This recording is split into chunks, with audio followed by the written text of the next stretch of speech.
चलो मेरी और सीमा की तो बात अलग है, और बच्चों पर भी उल्टे सीधे इल्जाम लगाते हैं, तो उनको शर्म नहीं कह आती? रहे हैं बच्चों का धर्म परिवर्तन करा रहे हैं आप सचिन जी, ऐसा आरोप लगाया है उनके वकील ने। ऐसा कुछ नहीं है। बच्चे जो मैं हूँ, बच्चे मेरे साथ हैं। ठीक हम्म है, तो हम अगर बच्चे अगर जय श्री राम कहते भी हैं तो इसमें बुरा क्या है? हम्म हम्म। वो खुद नहीं, भी तो नमस्ते कहते हैं, और इसमें बुरा क्या है? जी जी, बुरा तो कुछ नहीं है, लेकिन उनका आरोप ये था इसलिए पूछा। चलिए ठीक है, आप दोनों से भी लगातार बातचीत होगी, और क्योंकि हमारे साथ एपी सिंह सर भी लगातार मौजूद हैं और वो तमाम सवाल जो कि जिनका जवाब सर हमें देंगे। सर सबसे पहले तो ये बताइए, ये जो नया बखेड़ा है, जो कोर्ट का जो नया आदेश है जिसके तहत कहा जा रहा है कि 10 जून को गुलाम हैदर को पेशी मतलब आना पड़ेगा, सारे सबूत लेकर आना पड़ेगा, क्या होगा सर? ये क्या कुछ पूरा रहा है, ये नया नोटिस क्या है? सबसे पहले तो वो बताइए। ये ना कोई नोटिस है, ना कोई आदेश है, ये एविडेंस कराने के लिए उन्होंने कहा होगा। हम एविडेंस कराना चाहते हैं, उन्होंने कहा एविडेंस कराओ। एविडेंस है क्या? साक्षात एविडेंस बैठी है सीमा, वो भारत में है। एविडेंस सीधे आपके सामने बोल रही है, कह रही है पूछ लो कितने साल पहले तलाक हो चुका था, क्या क्या इसके साथ होता था, क्या क्या हाल थे, कैसे भुखमरी थी, क्यों परेशान थी, क्यों पीटी जाती थी, क्यों मारी जाती थी, क्यों परेशान की जाती थी, कैसे छोड़ के अपने पिता अब्बा जान के पास रह रही थी, कब तक रही, कब उनका इंतकाल हो गया। ये चीजें केवल सीमा के लिए नहीं है। अभी भी आपने पीछे खबर देखी है, 70 पाकिस्तान के लोग एक होटल में यहाँ भारत में आके ठहराए गए अनाधिकृत रूप से। ये एक साजिश रची जा रही है भारत में चुनाव को लेकर। सोशल मीडिया के माध्यम से सोशल मीडिया को सोशल भेड़िया बनाना चाहते हैं लोग कि खा जाए किसी को। इस तरह से इसमें मोमीन मलिक भी पूरे शामिल हैं, और गुलाम हैदर जिस तरह से अपनी संलिप्तता कर रहे हैं वहां बैठ के, गुलाम हैदर पुत्र अमीर, ये इसीलिए हमने माननीय गृह मंत्रालय के यहाँ याचिका लगाई है। उसमें साफ तौर पे कहा गया है कि जिस तरह से इतने महीनों से लगातार ये लोग बच्चों को, सीमा, सचिन, मीना, उसके परिवार का शारीरिक, मानसिक, आर्थिक प्रताड़ना दे रहे हैं, इनके परिवार को सनातन धर्म के लिए भी तरह तरह से गालियां दे रहे हैं, धार्मिक विद्वेष फैलाने का काम अपने विभिन्न यूट्यूब चैनल एवं सोशल मीडिया पर प्रतिदिन ही लाइव, प्रतिदिन घंटों लाइव, ये भी कोई बात है? अच्छा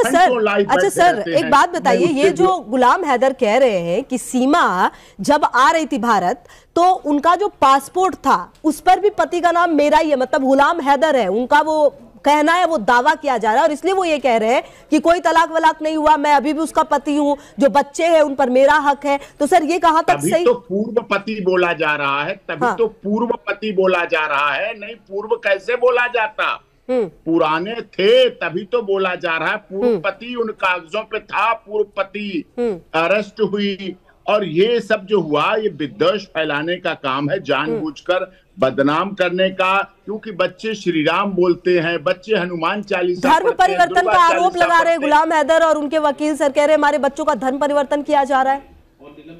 बच्चे माँ के पास हैं, माँ जहां जैसे जिस तरह रह रही है, सबको पता है। धर्म परिवर्तन जब पाकिस्तान में महिलाओं का, आप निकालिए मैडम, आप बहुत वरिष्ठ पत्रकार हैं, न्यूज नेशन पूरी दुनिया में देखा जाता है। 14 अगस्त आजादी के समय कितने मंदिर थे पाकिस्तान में? कोई माई का लाल जवाब देना चाहता है आज वो मंदिर कहाँ चले गए? धरती में समा गए मंदिर या आकाश में उड़ गए मंदिर?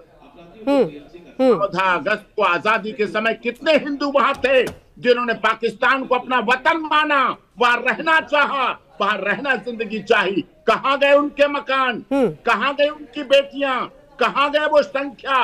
कहां गया वो रेशियो? कहां धरती में समा गए या आकाश में उड़ गए? कहां गए वो लोग? तो सर आप कुल मिला के ये कह रहे हैं कि जो आरोप लगाए गए हैं वो परिवर्तन कराए गए, बच्चियों का धर्म परिवर्तन कराया गया, ये साफ तौर पर दिख रहा है। इन चीजों को अपने चैनल्स पर, अब देखिए सचिन के बारे में कितने बॉडी शेमिंग शब्द बोले जाते हैं, कमेंट किए जाते हैं, थंबनेल लगाए जाते हैं। सर ये तो एक सोशल मीडिया का एक पार्ट चल रहा है। सर मैं आपसे ये भी जानना चाहती हूँ कि पिछले दिनों जो सालगिरह मनाई गई, सचिन और सीमा ने जो सालगिरह मनाई अपनी काफी धूमधाम से, कहा जा रहा है कि उसमें जो पंडित, जो गेस्ट थे, सबको कोर्ट ने कहा है आने के लिए, क्या ऐसा भी कोई आदेश सामने आया है?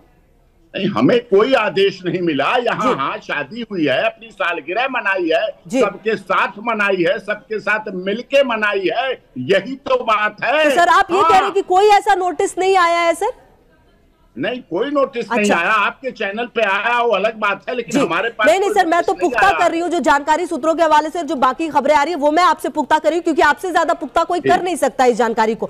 अच्छा सर, एक सवाल मेरा ये भी था, खबर दिखाने के लिए इस तरह अपमानित, अनादरित अपशब्दों के साथ गैर कानूनी या संसदीय भाषा का इस्तेमाल किया जाता है, सामाजिक एकता और अखंडता को चोट पहुंचाई। इसीलिए हमने इस साइबर टेररिज्म के खिलाफ माननीय गृह मंत्रालय में पिटीशन सचिन ने लगाई है, सचिन की तरफ से लगी है। उसमें साइबर टेररिज्म की सजा है, साइबर क्राइम के तहत 66F साइबर टेररिज्म, उसमें फांसी और उम्र कैद की सजा है। ठीक है सर, मैं आती हूँ आपके पास सर। सचिन और सीमा भी लगातार है, क्योंकि सर आप जो दलील दे रहे हैं वो उनके लिए बेहतरीन हो सकते हैं, शायद इसीलिए जो है वो सीमा आपको अपना भाई भी कह रही है, वकील भी कह रही है।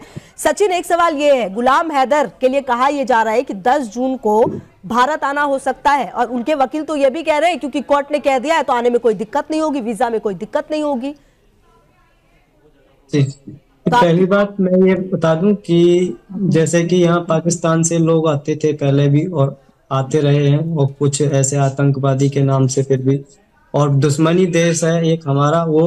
और मैं तो ये कहता हूँ कि हमारे भाई डॉक्टर AP सिंह भी देख लेंगे वो सब चीज, ऐसी बात नहीं है। अगर वो आता है तो उससे कोई फर्क नहीं पड़ता, वो आए ना आए जाए उससे हमें कोई फर्क नहीं पड़ता। तो हमारे लिए तो, स्पेशल मेरे लिए तो वो 5 साल पहले खत्म हो चुके थे जी। अगर उसमें इंसानियत होती, आज वो इंसानियत के दावे करता है, बच्चों से प्यार दिखाता है। वो मैंने, जब मेरा एक बच्चा बीमार होता था, मुझे 4 बच्चे साथ उठाने, तीनों बच्चे साथ उठाने पड़ते थे। मुन्नी तो मेरे पेट में थी तब किसी को ध्यान नहीं आया। सीमा को हमें जाना चाहिए, सीमा को ध्यान रखना चाहिए। जो मतलब किसी, अगर मैं हैदर की पत्नी होती, ठीक है, तो हैदर जब मेरे पे मुसीबत आती, उसका कोई बाप भाई सब है उसके, क्यों मेरे साथ सपोर्ट नहीं हुए जब हमारा रिश्ता ही नहीं था। और रही बात कागजातों की नाम, तो मेरा जो शनाख्ती कार्ड था उसमें पहले से हैदर का नाम था, तो बस उसी की वजह से मेरे पास वगैरह बन गए। अभी क्योंकि इतना चीजें तो थी नहीं कि मैं वो ये करती वो करती, मुझे इतना, मेरे पापा की भी डेथ हो चुकी थी, तो मेरा शनाख्ती कार्ड दोबारा बनने को नहीं था। या बाप के नाम से बनता है या शौहर के नाम से, तो मेरा पहले हैदर के नाम से बना हुआ था। उसी शनाख्ती कार्ड को यूज करके मैंने पासपोर्ट सारी चीजें बनवाई थी। अच्छा सीमा जी, एक बात बताइए, क्या लगता है ये अचानक गुलाम हैदर जो है इतने सक्रिय क्यों हो गए? आप कह रही हैं कि 5 साल पहले सब खत्म हो गया था, बच्चों से कोई प्यार नहीं था, तो अचानक ये इतने सक्रिय क्यों हो गए? क्योंकि अपने लिए वकील भी भारत में ढूंढ लिया है, और अब जो मुश्किलें हैं वो लगातार बढ़ती हुई नजर आ रही हैं। क्या लगता है, क्या कारण है? कोई ढूंढ नहीं लिया, ये आतंकवादी संगठन है, ये आतंकवादी संगठन इस तरह से भारत में अस्थिरता फैलाना चाहते हैं। योगी जी की सरकार, मोदी जी की सरकार, ये फंडिंग हो रही है, ये फेरा जांच करेगा, इसमें जांच होगी और INA जांच करेगी। ये फंडिंग होके ऐसा सारा वो क्यों करेगा? ये याद कीजिए, आपको जब ये सीमा आई थी 6-7 महीने हो चुके, तब तक कोई बोला कुछ? कभी सीमा का हाल लिया? जब सीमा पर आतंकवाद, आप क्या कह रहे हैं सर कि मोमिन अली आतंकवादी है? रहे थे तब कोई बोला? आप ये कह रहे हैं कि मोमिन अली आतंकवादी है? कोई नहीं बोला। AP सिंह सर, क्या आप ये कह रहे हैं कि मोमिन अली एक आतंकवादी है? आतंकवादी संगठनों से मिलकर फंडिंग कराकर देश को अस्थिर कर रहे हैं। वो वकील नहीं है क्या? वो वकील नहीं है क्या? और उनकी जो डिग्रियां है क्या वो सही नहीं है? आप ऐसा कह रहे हैं सर? आप देखिएगा, गिरफ्तार होंगे। अगर यहाँ आ भी जाए तो बहुत अच्छी बात है, गिरफ्तारी में आसानी रहेगी। ठीक है सर, वहां से गिरफ्तारी कराना मुश्किल पड़ती है, हमारा दुश्मन देश। ठीक है सर, मैं आती हूँ आपके पास, मैं आती हूँ आपके पास। सीमा जी मेरा सवाल, ठीक है मैं आती हूँ सर आपके पास। सीमा जी मेरा सवाल ये, आपको क्या लगता है कि गुलाम हैदर, जो मेरा सवाल आपसे ये था कि 5 साल पहले तक आप कह रही है कि कोई इमोशंस नहीं थे, अचानक इसकी वजह क्या लगती है? और आपको ये परेशान करने की नई साजिशें क्यों हैं? मैं यही कह रही थी कि उनको कुछ पाकिस्तानी जो उनके दिलों में मतलब हिंदू लोगों के लिए बहुत नफरत है। बताऊं आपको, अगर मैं किसी मुसलमान के साथ होती शायद वो इस तरह नहीं करते। और मैं एक बात कहूंगी, हैदर अपनी पहली पत्नी को भी तलाक दे चुका है, उसका तलाकनामा कहाँ है या उसका निकाहनामा कहाँ है? अगर हैदर, क्योंकि मेरे लिए तो सारा पाकिस्तान, क्या उस शादी से भी उनको बच्चे थे? क्या उस शादी से भी उनको बच्चे थे? 2 बच्चे हैं, एक 14 साल का, एक 13 साल की। और अभी क्या वो लोग साथ में हैं गुलाम हैदर के? मुझे ये नहीं पता, क्योंकि उसने अपने बीवी बच्चे दोनों वो भी छोड़ दिए थे। फिर उस औरत ने शादी दूसरी कर ली, तो उसके दूसरे पति ने इसके बच्चे रखने से इनकार कर दिया था कि मैं दूसरों के बच्चे नहीं पालूंगा। क्या आपके बाद वो किसी और के साथ है? जी, और हैदर अब में हाँ, वो अब बच्चे। अब तीसरी के साथ होगा। अच्छा। तीसरी पे ही हमारी लड़ाई हुई थी, तीसरी पे ही हमारा डिवोर्स हुआ। हाँ, तो क्या जो फिर तीसरी हमारे है उनसे भी निकाह कर चुके हैं?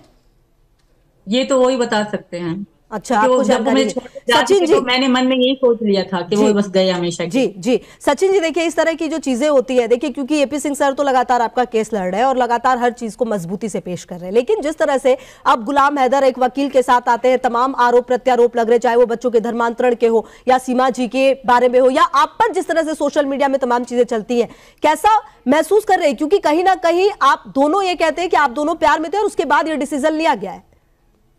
जी, पहली बात तो मैं ये कहता हूँ, उसकी कौन सा हक बनता है यहाँ पर आने का, और क्या कहते हैं बच्चों पर कौन सा हक बनता है जो कहते हैं कि मेरे बच्चे, मैं बच्चों को लेकर आऊंगा। अगर ऐसे कैसे ले जाएगा बच्चों से? पहली बात तो कोर्ट में पूछी जाएगी। और पहली बात, कौन से हक से लेने आ रहा है? जब बच्चों को तू छोड़कर चला गया था सऊदी अरब, दूसरी लड़की से शादी कर रही थी, तूने तीसरी शादी कर ली थी, सऊदी अरब चला गया था, और ये बेचारे बच्चे और सीमा भाई, चार चार बच्चे थे। पाकिस्तान में इतनी कमाई का वो तो है नहीं, और वो क्या कहते हैं, रोजगार भी नहीं है इतना, और खर्चा, महंगाई भी इतनी तेज है, बहुत तेज है। वहां जगह बच्चा, एक लेडीज को चार चार बच्चे पालने बहुत मुश्किल हो जाते हैं।